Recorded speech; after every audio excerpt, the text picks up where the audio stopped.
Andito tayo ngayon sa Kablasnan. Maglalakad tayo. Ayun, may nakita akong pony. Ang cute. Ayun, iniwan na ako. Nauna na siya. Susunod na lang tayo. Ito mga garden ito eh. May kanya-kanya may-ari yan. Bawat ano. Ito ibang may-ari nito. Ayan yung kahabaan na yan.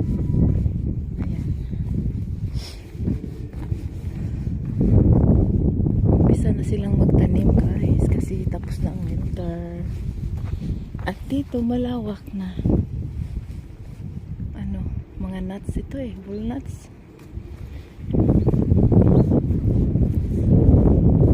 Puno ng walnuts.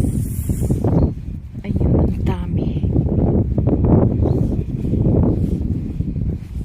At dito, ay yung bakante na yan, yung mga tubong damo dyan. Ina-harvest yan nila at inaano nila, pakain sa baka. Ayan. Ang lawak.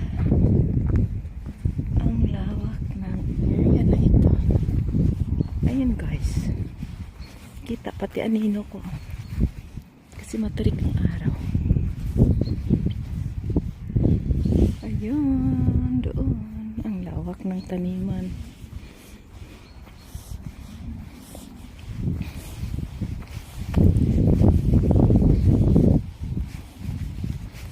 Patuloy tayo.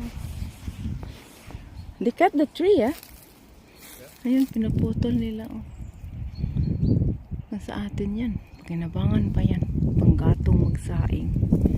Dito hindi pinapansin, wala naman kasing nagsasaing sa ano dito. Ginagamit yan pag mag winter, ginagatong nila sa ano para mainit yung, manatiling mainit yung loob ng bahay.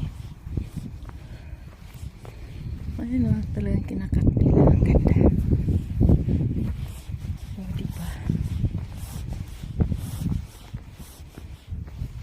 Malayo pa yung aming lalakarin.